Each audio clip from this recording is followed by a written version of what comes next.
अभी तक हम लोग सल्तनत काल की बात कर रहे थे। आज हम लोग बात करेंगे मुगल वंश की। हालांकि बीच में कई छोटे छोटे राजवंशों का उदय हुआ, जैसे 1336 ईस्वी में विद्यारण्य संत के आशीर्वाद से मोहम्मद बिन तुगलक के शासनकाल में हरिहर और बुक्का नामक दो भाइयों ने हम्पी नगर को अपनी राजधानी बनाकर विजयनगर साम्राज्य की स्थापना की थी। 1347 में अलाउद्दीन बहमन शाह ने बहमनी राज्य की स्थापना की थी। इन सभी बातों पर हम लोग किसी दिन अलग से वीडियो बनाकर बात करेंगे। फिलहाल हम लोग एक सीरीज में भारत के शासकों की बात कर रहे थे, तो उसी चर्चा को आगे बढ़ाते हुए हम लोग आज बाबर की बात करेंगे। आइए एक एक करके प्रत्येक बिंदुओं पर प्रकाश डालने का प्रयास करते हैं। मुगल वंश का संस्थापक बाबर था, जिसका जन्म 1483 ईस्वी में फरगाना में हुआ था। इसके पिता उमर शेख मिर्ज़ा फरगाना के शासक थे। इसकी माता कुलतुग निगार खां मंगोल वंशीय चंगेज़ खां की वंशज थी, अर्थात मंगोल वंशीय थी। इसके पिता तैमूर वंशीय थे। इस प्रकार बाबर में दो वंशजों का खून दौड़ता था। पिता की मृत्यु के बाद 1495 ईस्वी में यह फरगाना की गद्दी पर बैठा। उसके बाद इसने 3 शादियां की। सबसे पहला निकाह इसने माहम बेगम के साथ किया था, जिससे हुमायूं की प्राप्ति इसे हुई। इसकी दूसरी शादी गुलरुख बेगम से हुई थी, जिससे अस्करी और कामरान का जन्म हुआ। इसकी तीसरी शादी दिलदार बेगम से हुई थी, जिससे हिंदाल का जन्म हुआ। इसने अपने जीवन में कुल 7 युद्ध लड़े। आइए एक एक करके उन सभी युद्धों की चर्चा हम लोग करते हैं।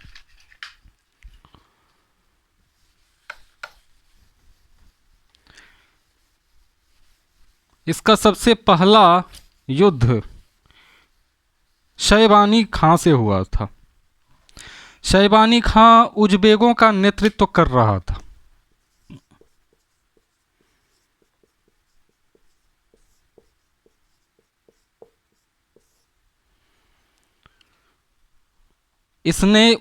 शैबानी खां ने इसमें तुगलमा युद्ध नीति का प्रयोग किया था इसके विरुद्ध, बाबर के विरुद्ध।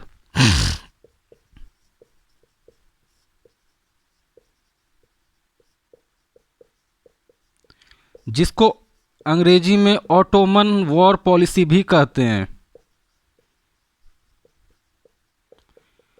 ये युद्ध की एक ऐसी नीति थी जिसमें तोपों को और बंदूकों को कुछ इस प्रकार सजाया जाता था कि विपक्षी राजा उनके प्रत्यक्ष निशाने में आ जाए तोपों के।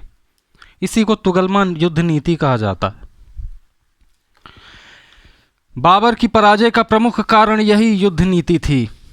इस युद्ध के बाद बाबर को मध्य एशिया से शैबानी खां के नेतृत्व में उज़्बेकों ने मध्य एशिया से खदेड़ दिया।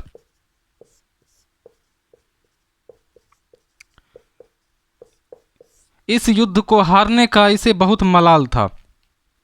परिणाम स्वरूप 3 वर्षों के बाद 1504 ईस्वी में इसने काबुल पर आक्रमण किया।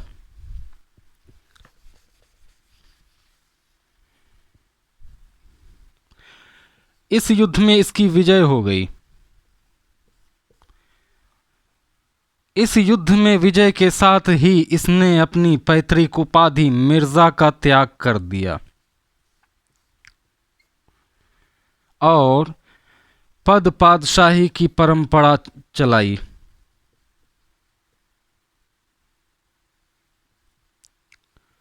इसके तहत राजा को बादशाह कहा जाता था अर्थात इसने बादशाह की उपाधि धारण की, जो अभी तक उस समय तक किसी भी तैमूर शासक ने ग्रहण नहीं किया था। भारत के संदर्भ में अगर इसकी हम लोग बात करें तो इसने कुल 5 युद्ध लड़े। सबसे पहले 1519 ईस्वी में यूसुफ जाई जाति के खिलाफ इसने युद्ध लड़ा।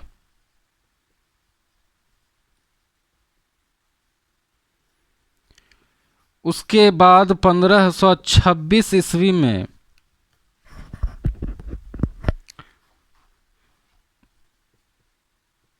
पानीपत का प्रथम युद्ध लड़ा। 1527 में खानवा का युद्ध लड़ा। 1528 में चंदेरी का युद्ध लड़ा और 1529 जो इसके जीवन का सबसे अंतिम युद्ध था, घाघरा का युद्ध लड़ा इसने 1529 में। कई बार बच्चे इन इतिहास में इसको 1526, 1527 और 1528 और 1529 में लड़े गए युद्धों के लिए ही प्रमुख रूप से याद किया जाता है। कई बार बच्चे इन 4 युद्धों की तिथि के संदर्भ में कंफ्यूज्ड हो जाते हैं, तो उसको याद रखने के लिए सबसे बेस्ट मेथड है 26 में पानी पिया, 27 में खाना खाया,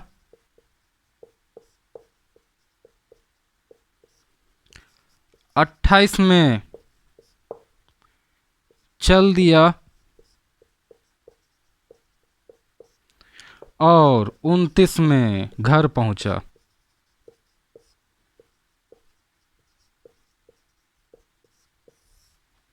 पंद्रह सौ 26 में पानीपत का युद्ध, 1527 में खानवा का युद्ध, 1528 में चंदेरी का युद्ध और 1529 में घाघरा का युद्ध। अब आप लोगों को याद रह जाएगी ये बात। पानी पिया, खाना खाया, घर चल दिया और घर पहुंचा। आइए एक एक करके उन सब के बारे में हम लोग बात करते हैं।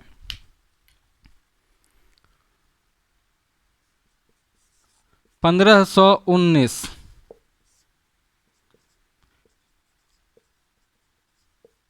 यूसुफ जाई जाति के खिलाफ लड़ा गया इसका युद्ध। इस युद्ध में बाबर की विजय हुई और बाबर ने बाजौर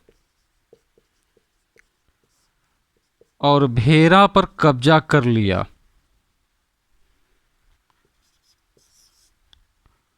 दूसरा युद्ध इसने 1526 में पानीपत में लड़ा। यह पानीपत का प्रथम युद्ध था। कुछ इतिहासकार भारत में इसे तख्ता पलट करने वाला युद्ध भी कहते हैं।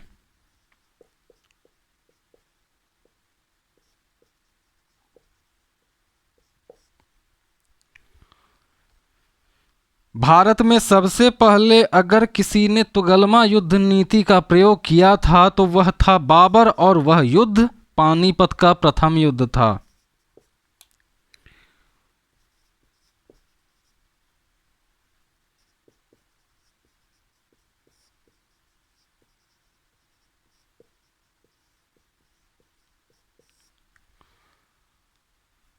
इसके 2 प्रमुख निशानेबाज थे, उस्ताद अली और मुस्तफा।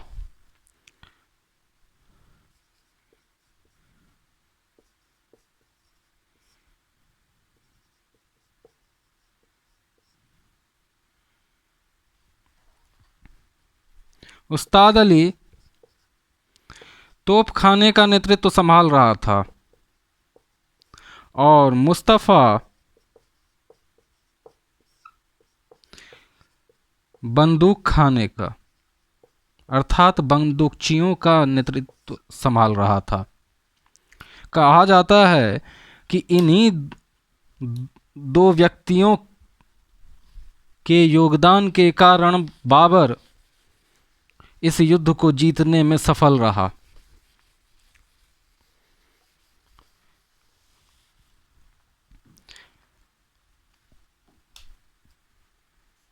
बड़ी फौज होने के बावजूद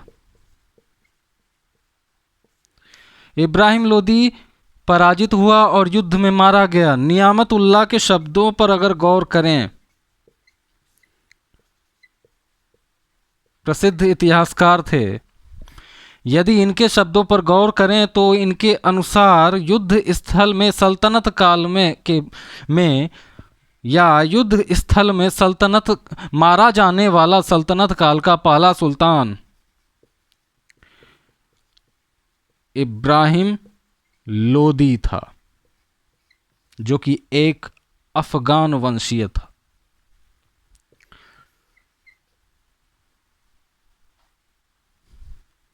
इसकी मृत्यु के तुरंत बाद इसकी सहायता कर रहे ग्वालियर के राजा विक्रमजीत सिंह भी मारे गए युद्ध स्थल में। इसलिए इब्राहिम लोदी का पहला स्थान आता है युद्ध स्थल में मारे जाने वाले शासकों में, विक्रमजीत सिंह। इसके मरने के बाद हुमायूं ने इसी विक्रमजीत सिंह से कोहिनूर हीरा प्राप्त किया था। इस युद्ध के बाद बाबर ने आम जनता के मध्य इतनी उदारता दिखाई कि उसे कलंदर की उपाधि दी गई। ठीक अगले वर्ष 1527 ईस्वी में इसने खानवा का युद्ध लड़ा। खानवा का युद्ध बाबर और राणा सांगा के बीच में हुआ था।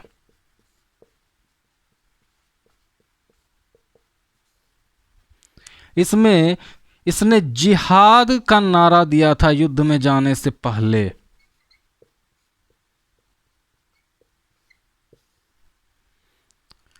युद्ध में राणा सांगा की पराजय हुई।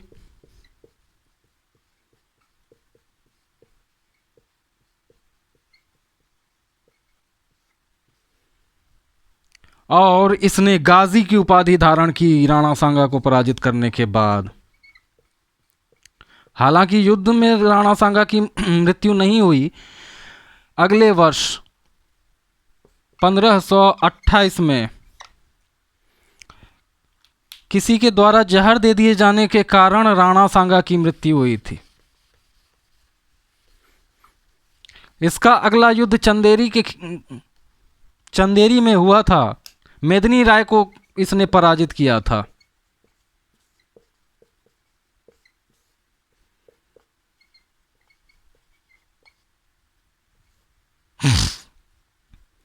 चंदेरी के किले पर इसने कब्जा कर लिया।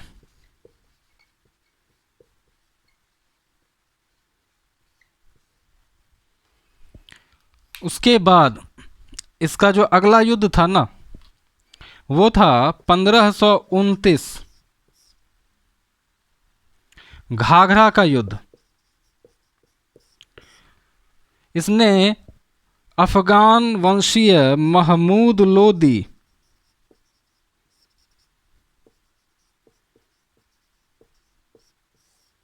के नेतृत्व में विरोध कर रहे अफगानों को इसने इस युद्ध में दबाने की कोशिश की, जिसमें यह सफल भी हुआ। इस युद्ध के ठीक अगले दिन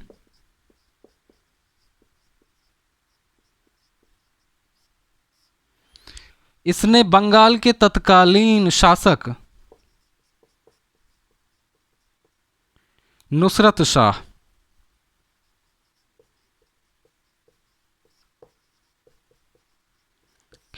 इसने नुसरत शाह के साथ एक समझौता किया, जिस समझौते में यह बात लिखी हुई थी कि नुसरत शाह महमूद लोदी का समर्थन नहीं करेगा, उसको किसी प्रकार की सहायता नहीं देगा।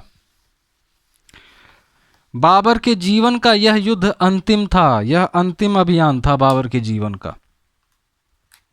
इसके बाद बाबर ने कोई युद्ध नहीं लड़ा। अगले वर्ष 1530 ईस्वी में बाबर की मृत्यु 48 वर्ष की उम्र में आगरा में हो गई। ज्ञातव्य हो कि सिकंदर शाह लोदी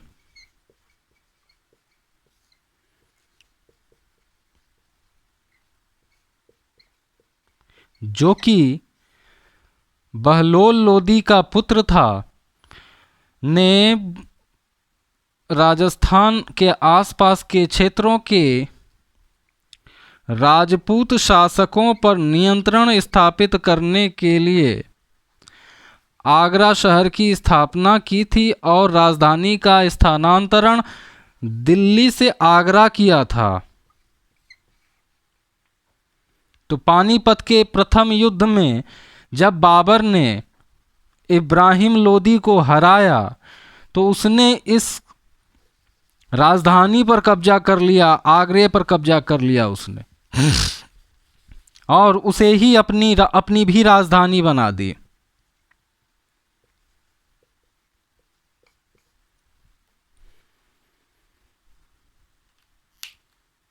शुरुआत में तो इसे आगरे में ही दफनाया गया था, लेकिन बाद में इसे काबुल में इसके द्वारा बताए गए जगह पर इसे दफनाया गया।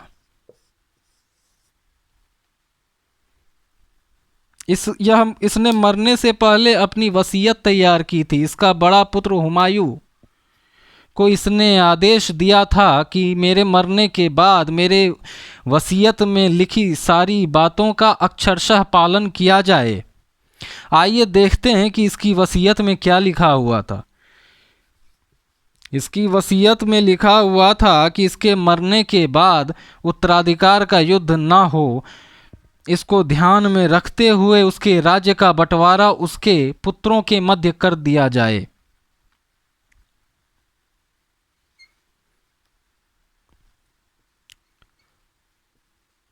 कामरान,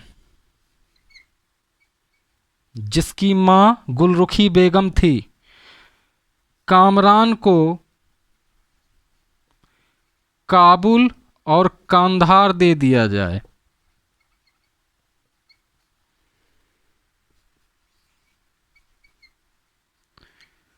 अस्करी, जिसकी मां का भी नाम गुलरुखी बेगम ही था, उसको संभल की जागीरें दी जाएं।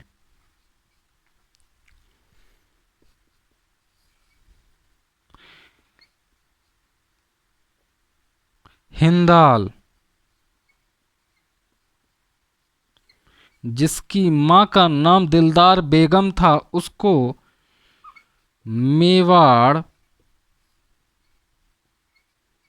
एवं अलवर की जागीरें दी जाएं।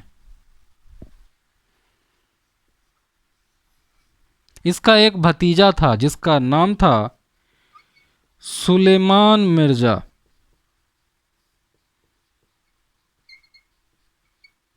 इसको बदख्शा का क्षेत्र दिया जाए। इस बदख्शा पर उस समय हुमायूं का राज हुआ करता था, अर्थात अपने पिता के प्रतिनिधि के रूप में वह बदख्शा प्रदेश का प्रशासक था। बाबर ने हुमायूं को बदख्शा सुलेमान मिर्जा को देने का आदेश दिया और शेष बचा भाग हुमायूं को अपने पास रखने के लिए कहा, जिसकी राजधानी आगरा थी। बाबर के मरने के बाद इसके बड़े पुत्र हुमायूं ने उनकी सारी बातों को अक्षरशः माना और अपने भाइयों में उसके राज्य का बंटवारा कर दिया। और कुछ इतिहासकार मानते हैं कि यह उसके जीवन की सबसे बड़ी गलती थी, जो उसके जीवन में आए कष्टों का कारण बनी, जिसके बारे में विस्तार से हम लोग चर्चा करेंगे हुमायूं वाले चैप्टर में। आइए फिलहाल यहाँ पर बाबर की चर्चा कर लें। यह इसकी राजभाषा और मातृभाषा दोनों तुर्की थी।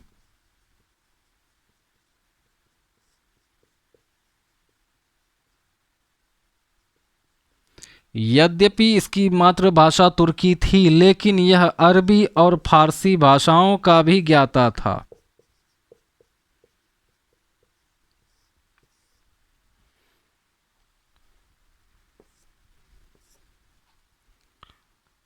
इसने एक कानून की पुस्तक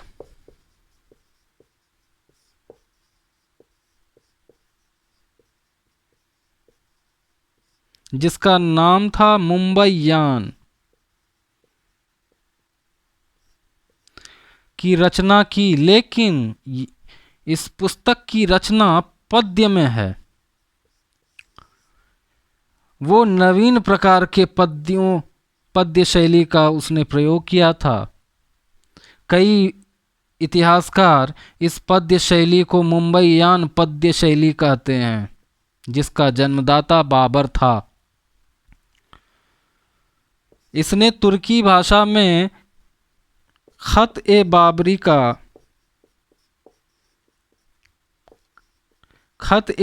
की रचना की तुर्की भाषा में। इस पुस्तक का एक अन्य नाम भी है रिसाल-ए-उसज।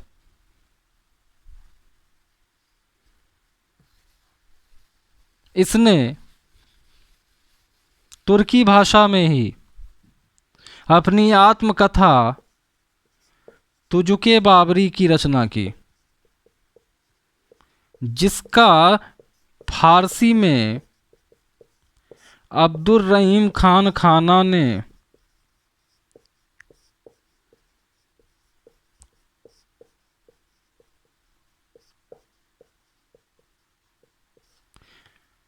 अकबर के शासनकाल में किया था।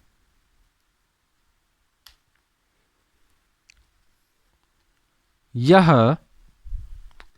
ख्वाजा उबैदुल्ला अहरार का शिष्य था।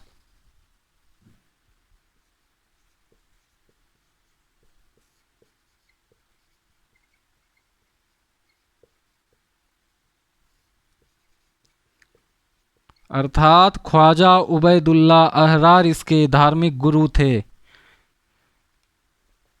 चर्चा में बहुत दिनों तक रहने वाले बाबरी मस्जिद का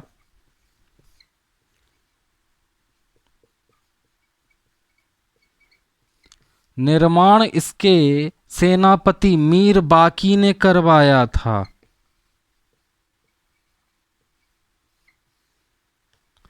इसकी मृत्यु के बाद 1530 ईस्वी में इसका बड़ा पुत्र हुमायूं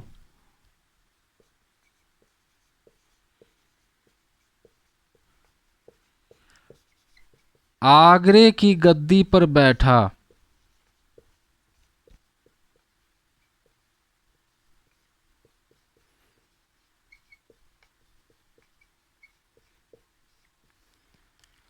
अगले वीडियो में हम लोग इस हुमायूं के बारे में विस्तार से चर्चा करेंगे। तब तक के लिए जय हिंद।